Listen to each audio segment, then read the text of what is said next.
Hey, folks, and welcome back to the Evil Dungeon Master Universe podcast. And as you can see, this is going to be an interview that I had done in the past with Buzz Dixon. If you're not familiar with Buzz Dixon, you probably watched one of the various many shows or cartoons that he wrote for back in the 80s, such as G.I. Joe, Transformers, Dungeons and Dragons cartoon.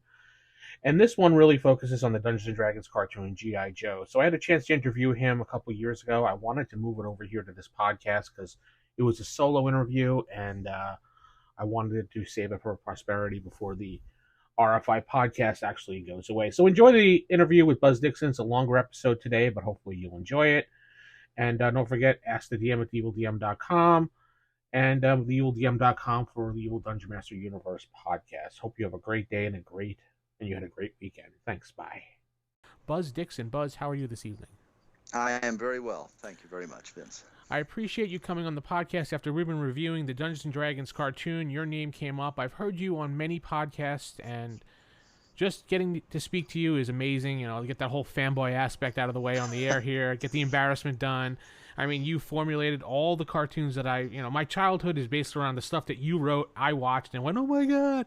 So, I praise you.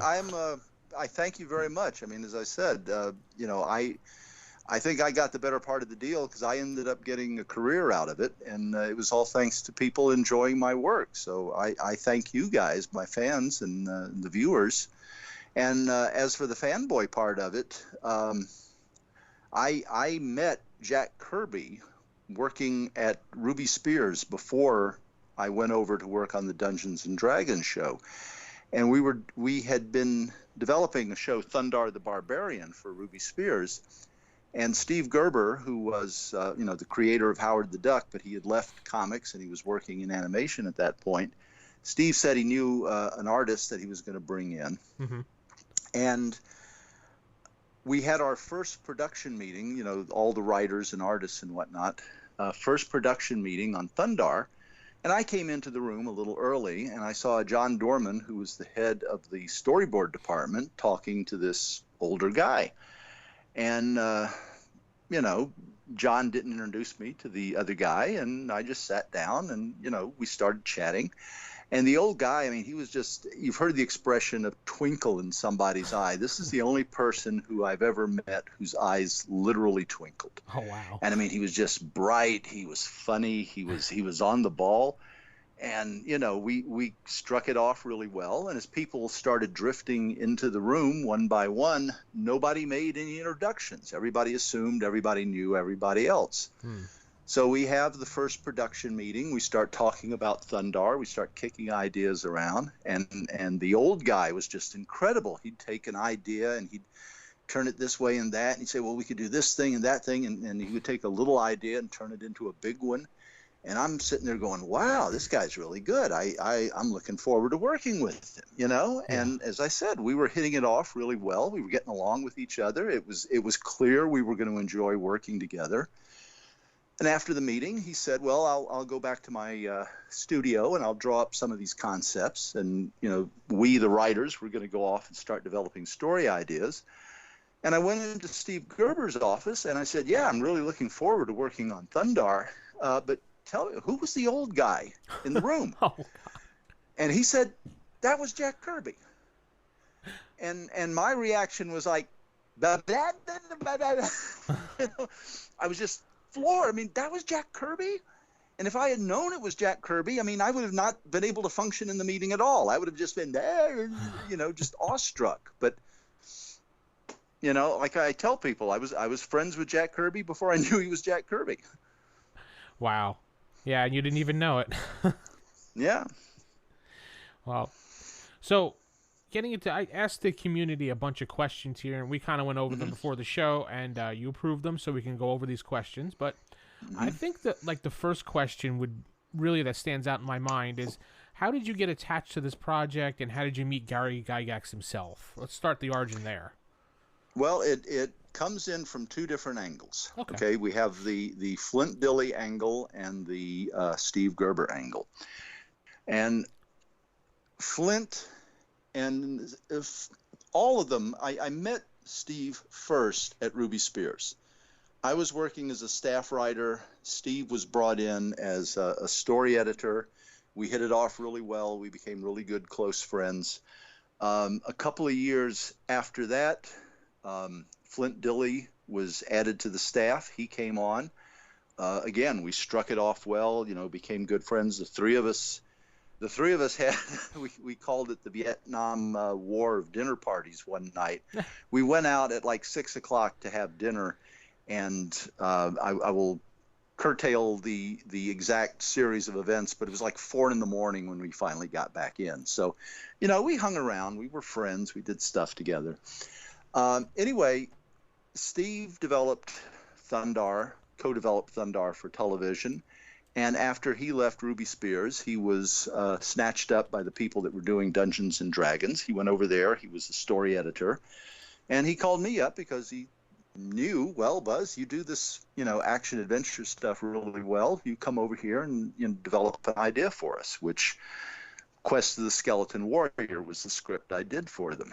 Right. Conversely, Flint knew Gary Gygax personally. Flint had worked with TSR, had developed things for him, and he and Gary hung out a lot. And on more than one occasion, Flint and I went up to Gary Gygax's house and hung out with him, and talks, played D&D games, did G.I. Joe simulations and whatnot. Gygax had this house in the Hollywood Hills that overlooked the Westwood area. Westwood would be west of Hollywood, Los Angeles. It's between Hollywood and the ocean, basically. Right. And he had this house that overlooked Westwood. This was like something out of a 1960s James Bond movie. I'm not kidding you. Oh, wow. Big, huge windows. It's overlooking the city. There was a gatekeeper house, because this house was old. This was like classic Hollywood era house. And so there was like a gatekeeper's house, because back in the old days, they actually had employees living in the gatekeeper's house to make sure people didn't just come driving up.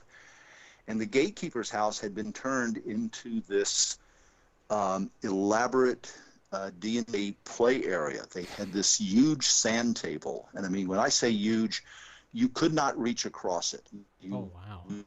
You had to physically walk around it if you wanted to maneuver stuff on it. And it was filled with sand, and they would sculpt the sand into terrain. They'd add trees, they'd add buildings, they'd bring in the figures and whatnot, and they would play D&D games, hours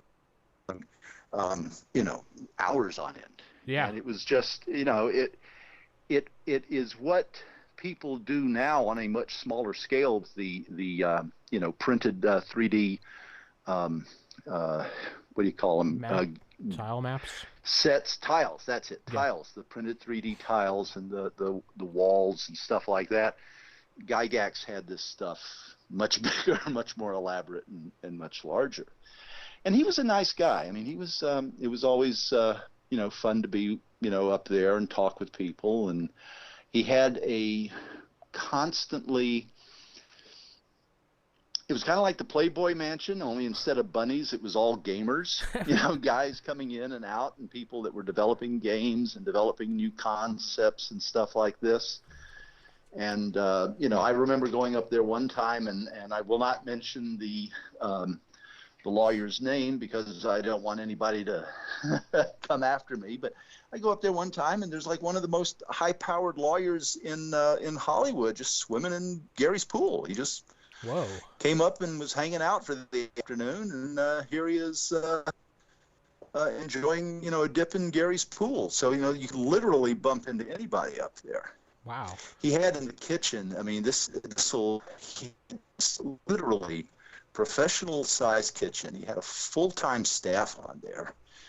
And the refrigerators were like the refrigerators you find in a 7-Eleven or something, glass front with big, deep counters, supermarket type things, and you could just look at stuff, and whatever you'd want, you'd say, well, wow, I'd really like to have an omelet. And the cook would go, absolutely, and fix one up for you. So Gary lived well, I'll say that. So he was like the Hugh Hefner of D&D kind of thing. Hugh Hefner of D&D, yeah. And I would be very honest, and I would say he probably had a better life than you did, because uh, you know, if you're 80 years old and you're still putzing around with D&D figures, people go, well, that's kind of a charming hobby. If you're still putzing around with teenage women, that's a little creepy. Okay. Yeah, true, very true. Wow. All right. So you worked on the project with Flint Dilley, who is the brother to Lorraine Williams, if I'm correct, right? Yes. Lorraine Yes. was the president of TSR at the time while you were out there in California. So in case people were wondering where Flint comes along and how the relationship was there. Some people do know that, some people don't. So just wanted to make note of that. Yeah. So you worked over there. Okay, great. So you started working. They brought you in to write The Quest for the Skeletal Warrior, which obviously was one of the better written ones out there of the whole series. Thank you. It made sense and it was well put together. And we just got done reviewing that one, so we had some good praise about that and how it was written, how the characters seemed to made, I don't know, the way they were communicating and they came across better than a lot of times in the series. So it's like you knew the characters really well. But you didn't invent these characters, as you said before the show. You came on after the Bible was already written for the show. Right. I am pretty certain Steve, if he did not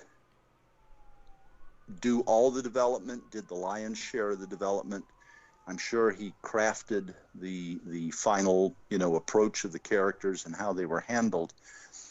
And when Steve asked me if I wanted to do something for the show, I told him, I said, one of the things that had frustrated me about Thundar was, as much fun as it was doing Thundar, everything was a very simplistic black and white morality. Yeah. Thundar and his allies are always the good guys. The evil people are always evil, irredeemably evil. And I said, I want to do a story where we've got a sympathetic bad guy, somebody that we can look at him and go, well, I understand why he's doing it. Not just he's evil for the sake of being evil. And as we were talking about it, and he being Steve was mentioning the various classes of warriors and villains that had been approved for the show, because they were going through the whole menagerie that D&D had created. And some of the concepts were being withheld because they were, frankly too difficult to animate, and they just say, well, we can't do that one, but this kind is okay to do. And the skeleton warriors that they came up with, I said, I like that, because I like the idea that we have somebody who was once a human being, once, flesh and blood, has now been reduced to this skeletal status, and he wants to get back to where he was. And that's a perfectly logical and believable motivation for anybody. You can be a hero and want to do that. And the fact that he's a villain is just showing that he is so desperate, he is for the wrong side in an effort to restore himself to what he once was.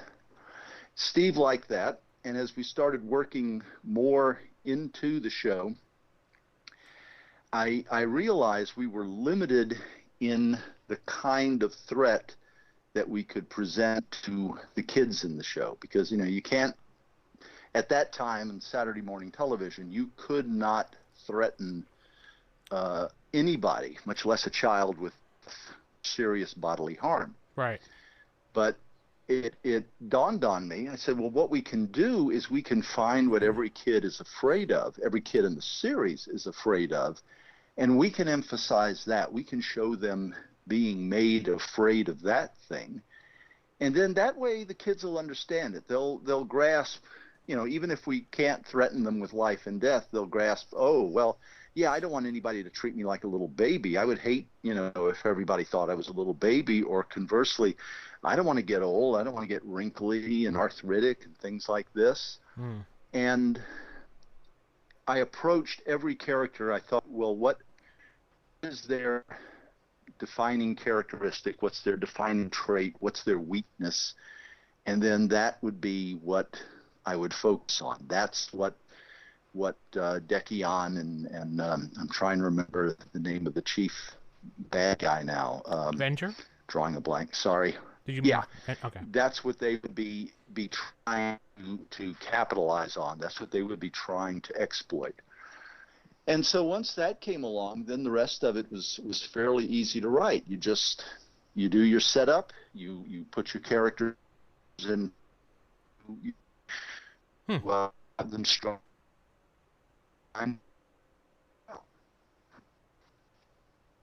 Cool. Sorry, you broke up there for a second, so that's why I didn't hear anything. Oh, I'm sorry. Well, I was just saying that once you know what motivates your characters, Kurt Vonnegut has, and you can find this online. Anybody who searches, for a few moments will find Vonnegut's guidelines or rules for writing a story. And one of the most important rules is everybody in the story wants something. Even if it's a walk-on character and all they want is a glass of water, they want something. And so every character in your story has to want something. And what I was doing here, without getting, too artsy-fartsy about it, is I just said, well, what does everybody want? And the moment you figure out what they want, then you know what will motivate them. And then at that point, you've got your conflict. And once you have your conflict, you have your story.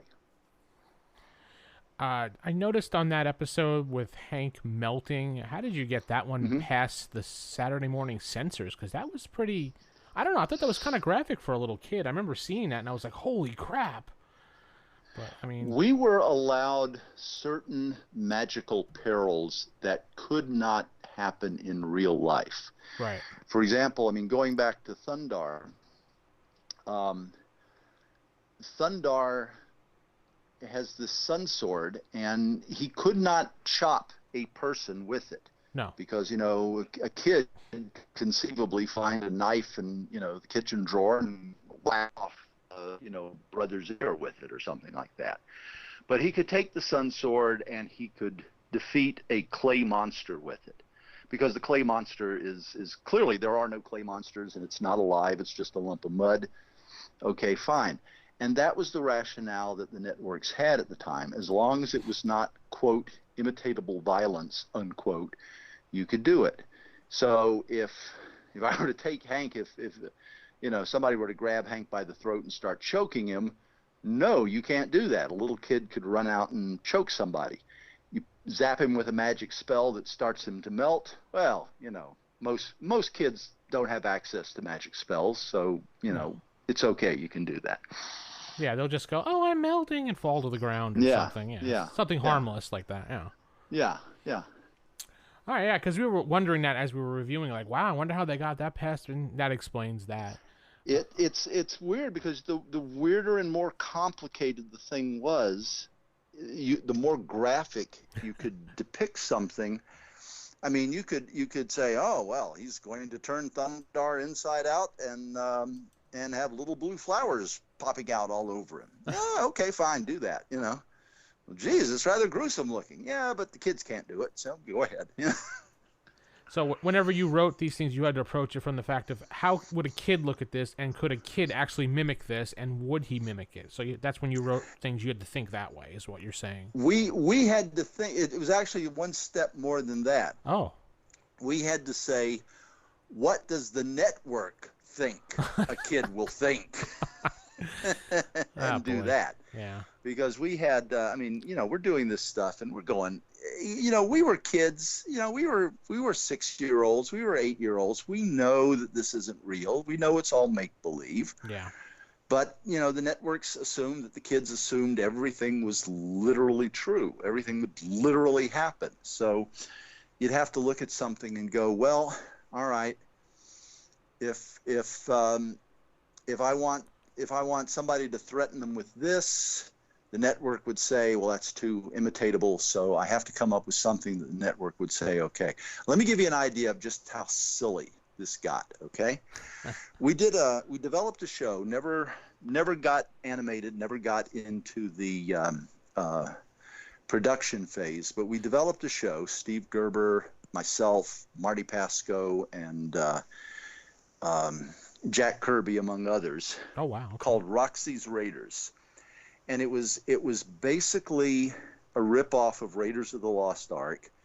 It was about a teenage girl who ran a circus, and basically all the guys in the sideshow were like her co-adventurers.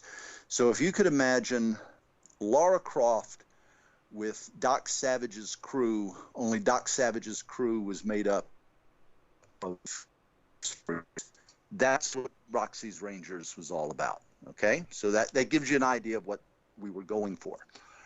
And in the pilot episode,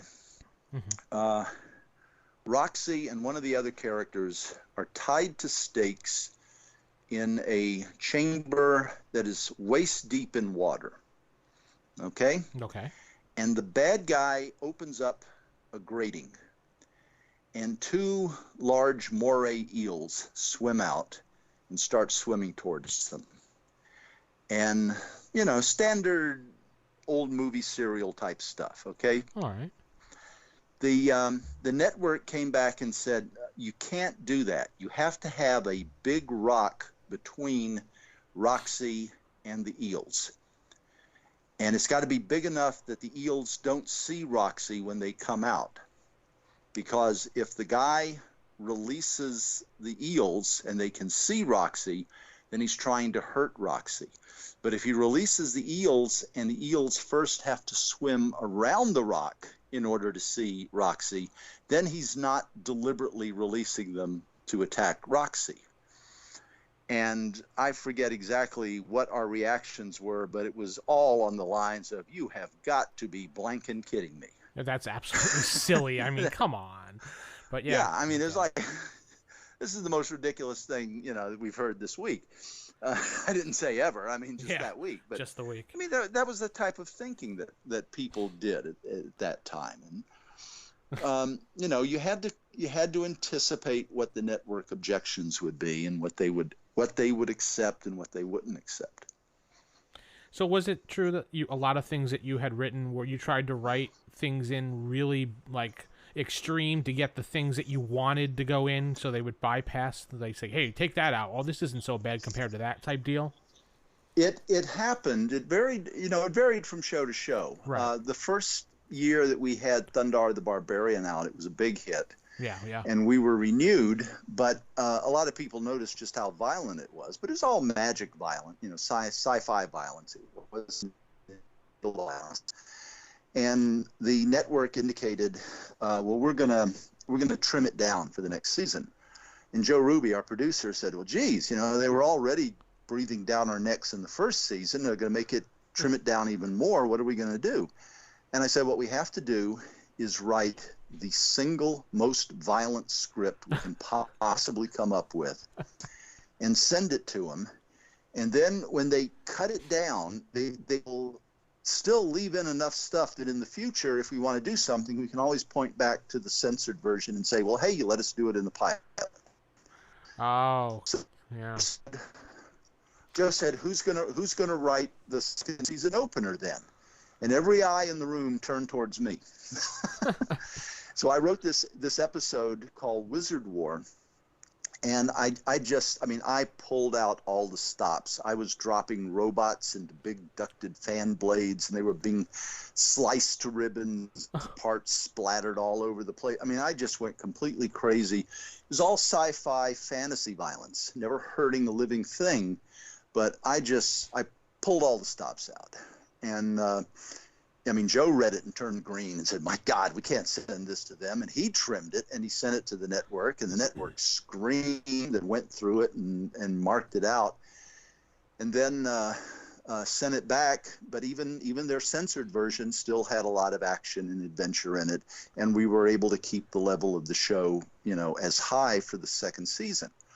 The payoff to the story is I found out later that for the next 17 years, I was the official bad example at ABC program practices. That's their censor department. And every time they were hiring a new person in program practices, they would give him a copy or her a copy of my script. And if they couldn't find at least 50 things wrong with it, they didn't get the job. Nice. So you were the standards. I was the standard. I was the one that, if give them this and see how they react to it. And if they don't react strongly enough, they don't work here. Okay, cool. Let me go on to the next question here for you. Tom wants to know, why an amusement park ride to transport the kids to the other realm? What did you know why they picked that? I haven't the faintest idea. I'll be very honest with you. I am somebody with a little bit of clout at some point in the process said, wow, and they could go there by going through a magical amusement park ride. And somebody else recognized, well, if we give them this one, they'll be more open to ideas from us. So they said, yeah, of course. That's a great idea. Let's put them on an amusement park ride. Because, outside of the opening credits, we never come back to them. We never, it's they could have been playing the game. They could have been on pogo sticks. They could have been riding in an airplane. It doesn't matter. All that matters is once they get there, what happens next. True. How involved was Gary with the whole production that you recall? Was he there in the writing meetings, or did he just look things over and give a nod, or what did Gary? How was his involvement? I think Gary at that point recognized this particular property was a subset of the much larger D&D universe. Right. And he recognized it as not crucial to the future of TSR and the future of Dungeons and Dragons. And to this degree, he was absolutely right. This was a TV show. It was not aimed at the hardcore gamers. It was aimed at kids who had vaguely heard about D&D and were curious about it and would have a very rudimentary introduction to it. But it really wouldn't go into detail as to what the game was about. And Gary recognized it as, well, it's a nice additional source of income.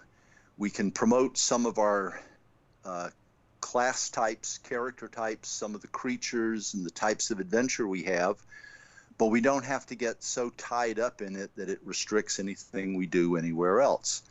So I'm sure he looked over it to make sure that we did nothing that violated the basic principles of D&D. But, once you have somebody like Steve Gerber in charge, it's going to be a good show. Oh, yeah, yeah. And so, you got good artists, you got good writers, you got a good story editor. The producers knew what they were doing. It was a very smooth process as far as Gary was involved. I obviously can't speak about every single episode that was done, but I can say I had no connections, no feedback for my episode from him about what was done. So obviously nothing rang any alarm bells.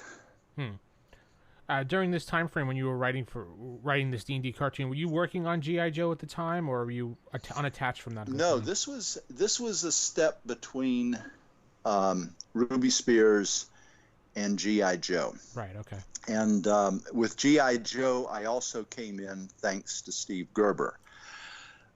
Just very, very briefly, so we can get back to D&D. Yeah. Steve knew I had been in the Army for 6 years.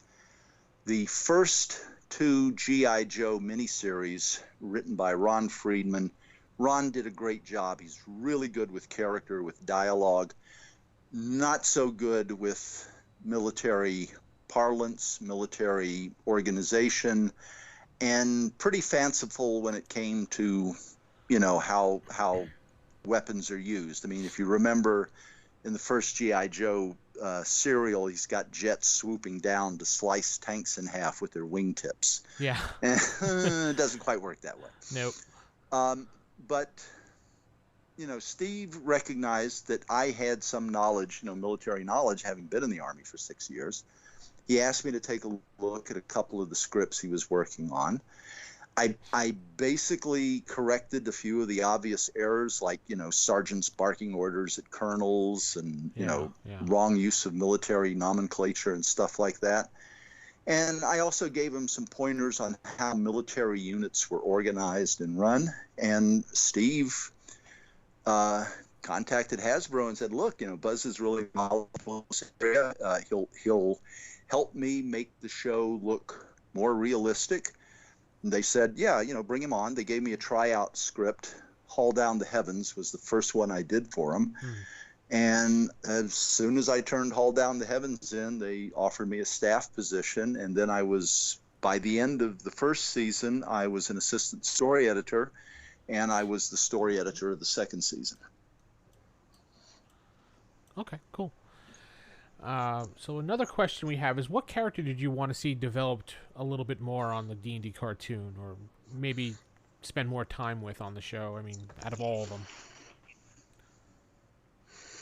Wow, that's a good question, and it is difficult to answer at this point in time, because what I may have thought back then does not necessarily reflect what I'm thinking now, because there's 30, 40 years of time has passed, and I've had time to, you grow, you change opinions, you look at stuff and you realize, this might have been a better thing. At the time, probably, and forgive me for drawing a blank here, the little boy character, the little boy barbarian. Bobby. Bobby. He was so much fun because he's clearly wants to be Conan, and he's just a little kid. Yeah. And so the humor of, the little kid, acting like Conan, that was very much an appeal to me. And if I was going to do a second one or something like that, or if I was told pick any character to focus on, Bobby probably would have been it. But, later on, the young African-American girl, I would have gone, Diana. This is interesting. She's got a cultural background that is different from the traditional Northern European background that D&D originally drew from. Right. And yes, D&D incorporates now all sorts of creatures and cultures from all around the world. But when it started out, it was basically medieval European knights against dragons. Yeah. And now if I was asked to do something, I would say, well, let's explore that character. Let's see how she reacts and feels being in a world where she, this is not her background. She's got to adjust to this. That might be an interesting story to follow. 20 years from now, I might have an entirely different character that I would want to do. So that's the only fair answer I can give at this time. No, that's fair enough. Time has passed. Change your mind. You never know. Yeah. Speaking along those lines, Chris wanted to know if you could, let's say Hasbro came to you today and Wizards of the Coast and said, hey, we're going to reboot the D&D cartoon from the 80s to help sell the property to younger kids again. We're going to put it on, I don't know, our streaming service or Cartoon Network, whatever. We want you to do that. How would you reboot this cartoon? Would you take the same premise, or would you maybe change it around? Or that is a great question, and it would take a lengthy meeting just to understand what the objective was before I could even start developing an idea. Because if I were to sit down with someone and they say, we want to reboot D&D, my first question would be, what do you envision when you say reboot D&D? If you are saying, we want to have a show that will go out under the banner name of D&D, it will have the classes of characters, it will have the types of adventures, but it doesn't have to have any connection past that with the original animated show, great. We've got a brand new conversation. We can start a brand new thing here. We can do something wholly different. If you come back to me and say, we want to take those characters and do a new show with them, I've got a couple of ideas. The first one would be, well, how long have they been in the D&D world? Okay. They might be teenagers at this point. They might be young adults.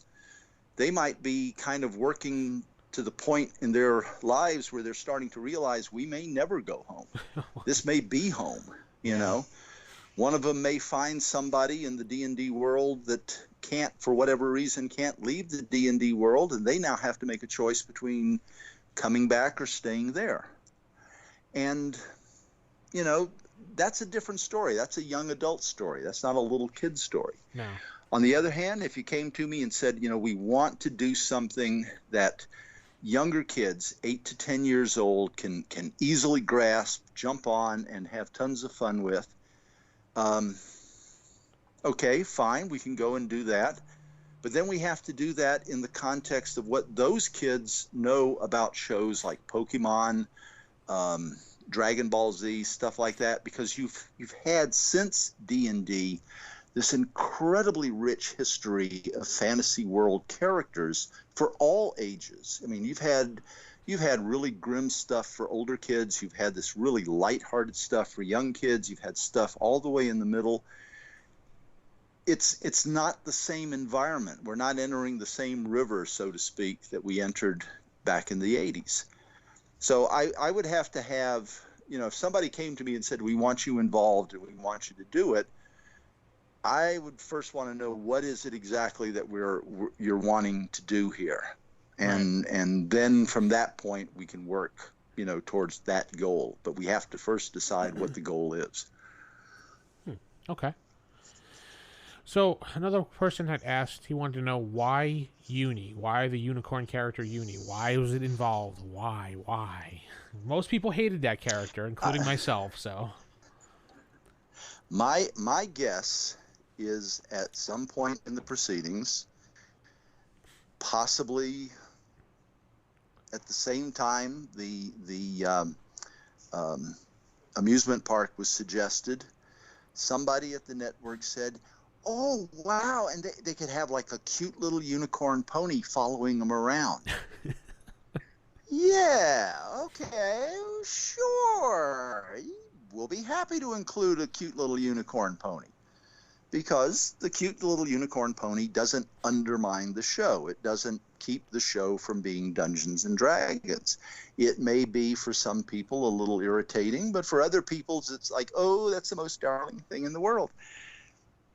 All right, you know, if you don't like Uni, we understand that. Just, you know, Uni's shtick doesn't last very long. He'll be gone in a moment, and then, you know, we're back to the adventure. Yeah. Okay.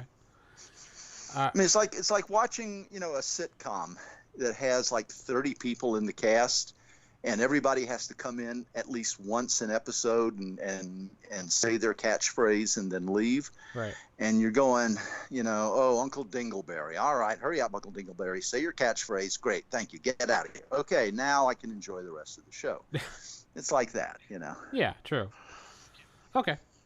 I think when you were sitting down to write your episode, did they hand down to you about the whole Eric the complainer? And because obviously he was the voice of the reason throughout the show, as we always say. He was the one always doubting everything. Did they have a certain restriction on you guys that he had to be the complainer of the show? Because back then it was always the complainer was always wrong and had to go along with the group type deal for moral. It was, as I said, Steve didn't write the Bible, certainly honed it. He honed it with the input from the networks, and if the networks indicated we want a complainer who gets shown up as you shouldn't be a complainer, it would have been included. Yeah, it doesn't necessarily would say that Steve endorsed that kind of a concept. Though on the other hand, Steve wrote Howard the Duck, and if you want a complaining, cynical character, you would really have to work hard to find one more cynical and more kvetching than Howard. True.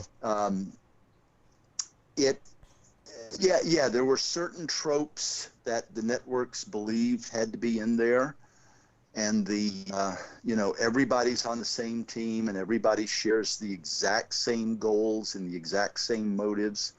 I mean, one of the things about G.I. Joe that was so liberating when we worked on it, we had at one point we had 70 characters on the Joe team alone that we could draw from. Yeah. And when you have that many characters, you can have conflicting motives.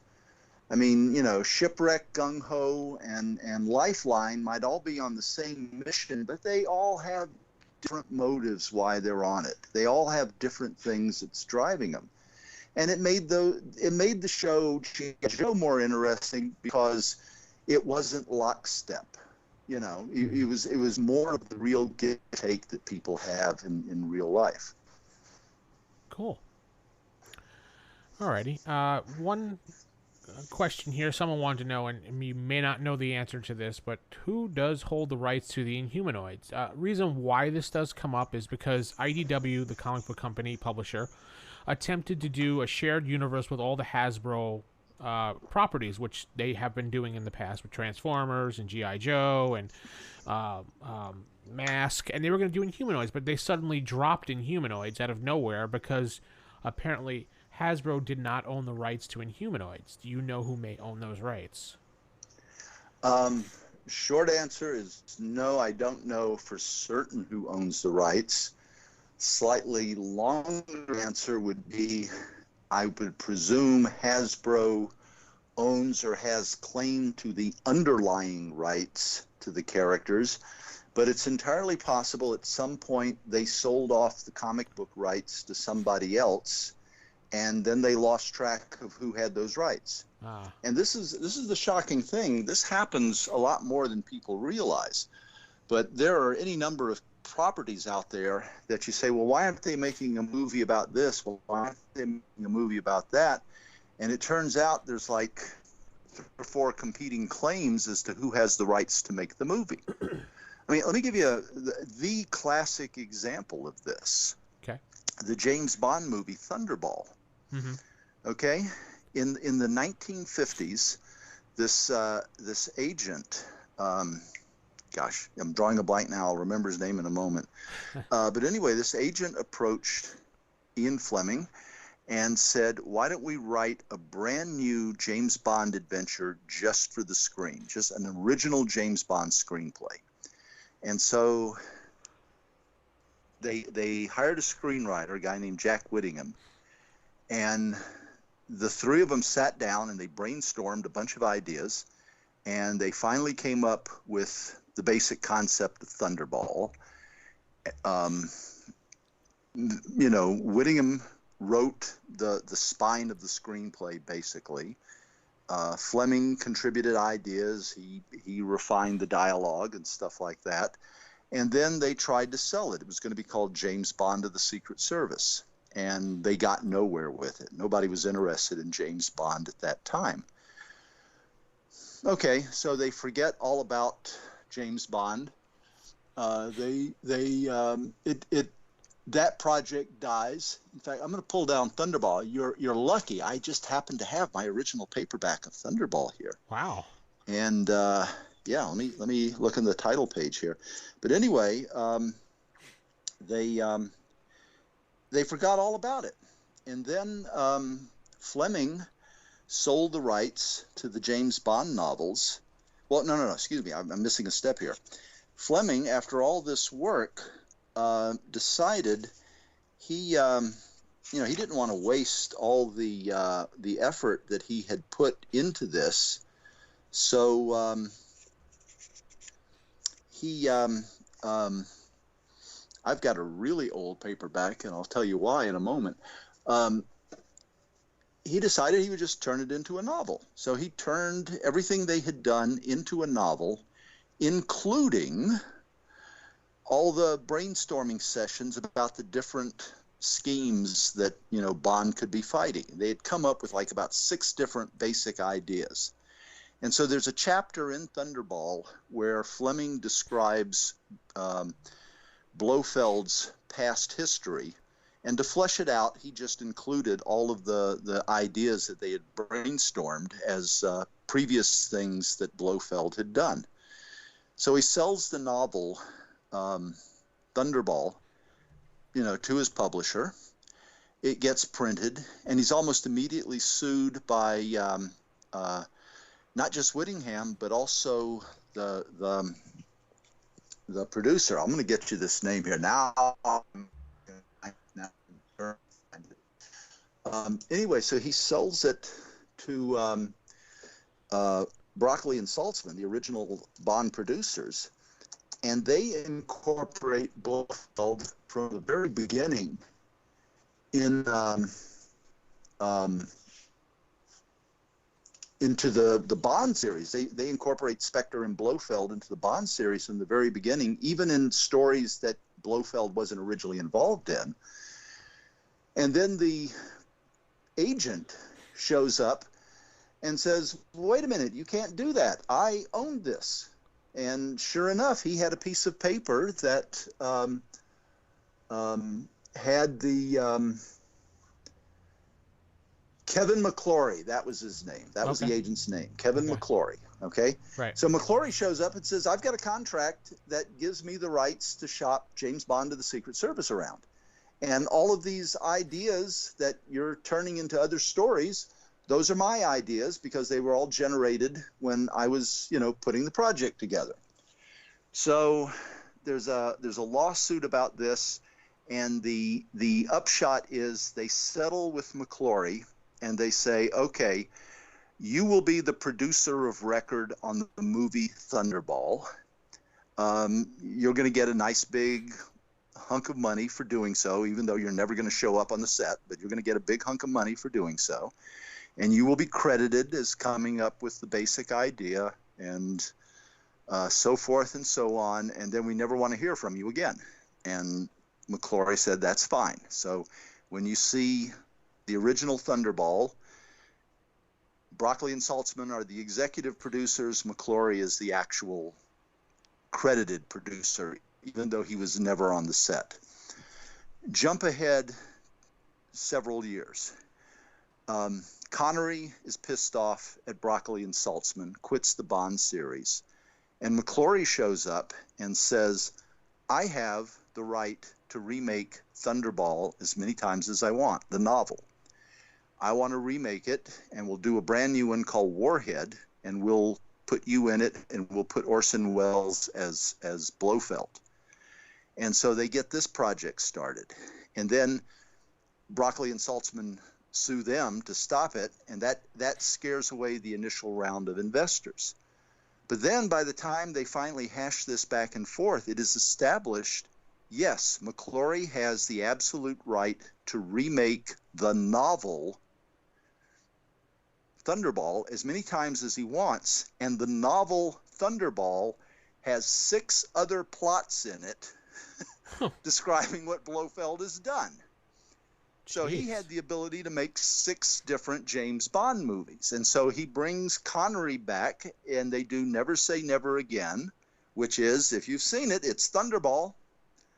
And the concept was they were going to relaunch the series, and they were going to do a brand new James Bond series that would be, each one would be one of these plots that Blofeld had come up with. And, of course, everybody blew a gasket at that, and there were lawsuits flying around back and forth. And finally, the Eon Productions, the people who now own the rights to the Bond stories, they finally bought out all the rights completely from McClory, and they also got the rights back to Casino Royale.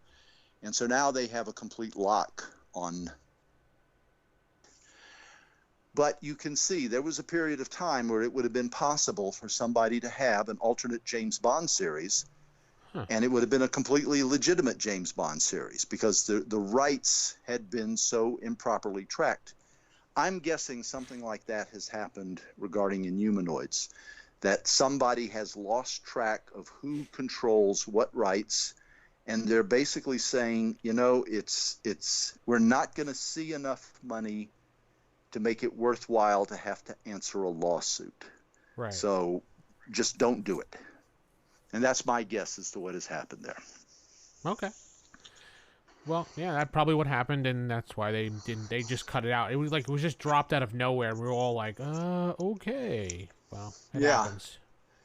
Things like that happen because, you get these weird little things that happen. You get deals that get set up, and then the next thing you know, somebody withdraws something from it. I don't know how familiar you are with a comic book series called 1963. Does it ring a bell with you? No, I don't. I have to look that one up. Basically, Alan Moore, Stephen Bissay, and a bunch of other top creators came up with their version of the Marvel Universe in 1963. And the series was supposedly 6 issues of a typical month's worth of publication from this Marvel light with their Marvel characters. And they were all going to tie in to this one big super adventure, and there was going to be this last double-sized volume that was going to tie everything together, and there'd be this great big huge elaborate story. And then everything fell apart, and Moore withdrew from the project, and because he had come up with the original concept, he could block everybody else from doing what they originally discussed. So the characters belong to the individual creators, but those individual creators can't work with one another to, share adventures with those characters. Oh, I just found it. I see they changed a lot of the characters around to fit the story. Yeah. Like the Fantastic Four became Mystery Incorporated, Spider-Man became the Fury, Captain America became USA, and so on and so forth. Okay. Exactly. Yeah. And it was really good. I mean, it really harkened back to the original Marvel era. And everybody was waiting. Yeah, we want to see how you're going to tie this all in at the very end. And, I mean, it was like, geez, Alan, just take one for the team. Don't set the fans up and then yank the rug out from under them. Well, happens. Yeah. Alrighty. I think one last question here is, out of all the properties or the IPs you've worked on, which one would you're going to have to put your mind back into the 80s and 90s here. Which one would you have liked to have had your hand more into and written more for, out of all the things you've done, from, I don't know, Thundar, G.I. Joe, Bionic 6, Visionaries, all the properties you've worked on? I would have to say G.I. Joe. Okay. With this proviso. I think we had run out of steam towards the end with Cobra, and I think we needed to reconceptualize what the Joes were doing, what their mission was, and who they were against. I think we could have introduced a new series of villains and threats for them to fight against. I actually was involved with a Hasbro project in the mid-90s that was I developed it for them, and my take was that it was going to be a Tom Clancy-like version of G.I. Joe. It wasn't going to be this big, huge unit. It was going to be a small team that went out and did not fight giant battles, but rather smaller, more like SEAL secret missions, things like this. Okay. And it was going to be much more of a, as I said, Tom Clancy type thriller as opposed to a big, massive battle type story. And for a variety of reasons, I was not able to stay on the project, partially because I was, at the same time I was doing this, I was also an editor at Penthouse Comics. And very long story short, I went my way, they went their way, and Penthouse Comics went its own way. So, was that G.I. Joe Extreme that you worked on, or? Excuse me? Was that G.I. Joe Extreme you're talking about? Yes, or? yes, okay. G.I. Joe Extreme. Gotcha. The pilot and maybe the second and third episodes have a little bit of what I was trying to do in them. And then after that, they just went off on their own direction. And okay, right. I have this thing, and when people ask me what would you like to do, and this, that, and the other thing,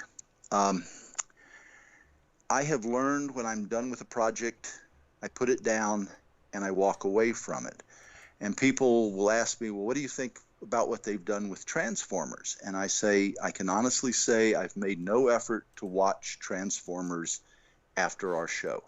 I've seen, one or two stray episodes. I wish people well who work on it. Everybody who likes what was done after we worked on it, more power to you. I deny nobody their pleasure. Right. But I'm not going to sit there and go, oh, they shouldn't have done that, or they shouldn't have done this, or, oh, I wish we had done that first. I mean, there's no point to that, in my opinion. So we did what we did. It's done. I put it down, and I walked away from it. And that's why when you ask questions like, well, if you were going to reboot D&D, or if you were going to do this or that, the answer invariably comes down to, well, I have to talk with whoever is talking, what exactly is it you want to do? Because I'll be very honest with you, if you wanted to try to exactly duplicate the zeitgeist, as they would say, of the world that existed at the time we did Dungeons and Dragons, that's 30 years ago. Okay, 35 years ago, the world has changed, points of view have changed. The way stories have been told have been changed. If you tried doing it exactly that way, it would come across a little bit simplistic today, because we have changed the way we tell stories. We've changed the way we accept stories. Our understanding of the world and people in it and whatnot has changed as well. So I'm trying not to be difficult here, but it's very hard for me to answer a question like that, because if that's why I was saying things have changed. Yeah, things have changed. That's why I was thinking, if you were still in the mind frame of, you were in the 80s and 90s, which project would you have liked to just continue on a little bit more? And you said G.I. Joe, so. Yeah, well, because G.I. Joe I had the most fun with. G.I. Joe I understood because I had a little bit of a military background. G.I. Joe because I love Shipwreck as a character, and I just, anything I could do. But recently, they got rid of the Kindle Worlds program that they were doing at Amazon. Kindle Worlds was basically a way to write fan fiction and get paid for it. Yes. And I had this G.I. Joe story that I had developed that never got made into an episode. And I thought, well, let me just do this as a novel. I'll put it up there and I'll make some money off of it. And I wrote The Most Dangerous Man in the World, which is it's not available anymore, sorry. But it took me a long time to get back into the G.I. Joe mind frame. I mean, I had to go online and research it. I had to read the characters' bios. I had to read, all the weaponry and everything and get familiar with it again. And it was easy to do it when we were writing it, because, if we're writing G.I. Joe and somebody says, hey, is Roadblock a Rhodes Scholar? He is now. Type, and then it's just like, if we need him to be a Rhodes Scholar, son of a gun, he's a Rhodes Scholar. How about that? Yeah. You can't do that with legacy characters that have been established and people now know who they are, and they've been set in stone basically for generations, literally generations. I've had people, bring their grandkids up to me, and the grandkids are saying, yeah, my grandfather told me how much he liked the show when he was a kid, and I'm watching it now, and I'm going, oh my God, do I feel old? Yeah. Both feel old. I feel old now too, thinking about it, and I'm not that old, but I was I was your target audience back then, so you can get my age there. But I still look at it now, and I still, like, every once in a while, if there's G.I. Joe on the TV or on the apps I'm watching, I'll sit there and watch it because it reminds you of the time. So yeah, I begrudge no one their pleasure. I mean, you watch something as a kid, it sinks in, it registers with you. We had the grandkids over on Labor Day weekend. Right. And, they were watching their shows. And I said, let me show you what I watched when I was a kid, when I was a little younger than you were. And I put on an old Jerry Anderson Supermarionation show, Fireball XL5. And they're going, but you can see the strings. And I said, well, it doesn't matter. And I said, but you can see the strings. And I said, it didn't matter. It was just a story. But you can see the strings. They couldn't get past the strings. They just kept focusing on the strings on the puppet, you know. Well, yeah, I know one of my friends, his kid is now just getting into He-Man, the original He-Man that we watched in the 80s, and she's all enthralled with it, loves it, and sits there and watches it, and has no problem with it. But, you know, some kids look at it and go, I can't stand this animation, you know. I don't know. Yeah. Some kids are snobs. I mean, I can understand certain things, because I mean, I'm not to say, because I started at Filmation Studios, and man, if there was ever a studio that knew how to budget on an eyelash, I mean, my goodness, you would work on a show at Filmation, and you're a writer, and they'd come in and they'd hand you these big notebooks of stock shots that they had. Of Tarzan running or Fat Albert doing something. And they'd say, when you write the scripts, go through here and call out as much stock animation as you can, because we can reuse this stuff is just sitting on the shelf, and we can reuse it for anything we need it for. And so, you know, you watch some of these shows and you'll notice there's an awful lot of scenes of characters running back and forth or just talking, you know, and things like that. They could animate that stuff real easy, you know, because they had all the stock footage. Oh, yeah, like the ones of He-Man just turning to the left and just running, things like that. Oh, yeah, I got it. Yeah, I did one Brave Star for them. Yes. And they gave me the entire series, you know, as a thank you for, you know, they paid me, but they also gave me a copy of the entire series on DVD. And I have never, ever watched any episode of Brave Star except for mine. And the reason I haven't is because if I watch mine, I'm not aware of how much stock animation is in it. And so I'm going, hey, you know, that was actually a pretty good episode. I like that. You know, if I saw 2 or 3, I might go, son of a gun, they only did like 20% new animation. Yeah. Well, yeah, that's how Filmation worked back then, so. Yeah.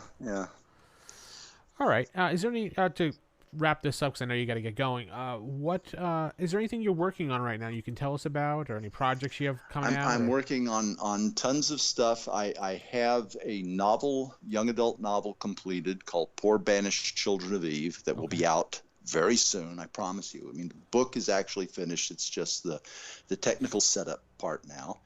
I'll have another book coming out very shortly after that. I have several short stories out there circulating around, and people who visit me on Facebook or at my blog, www.buzzdixon, BUZZDIXON, all one word, .com.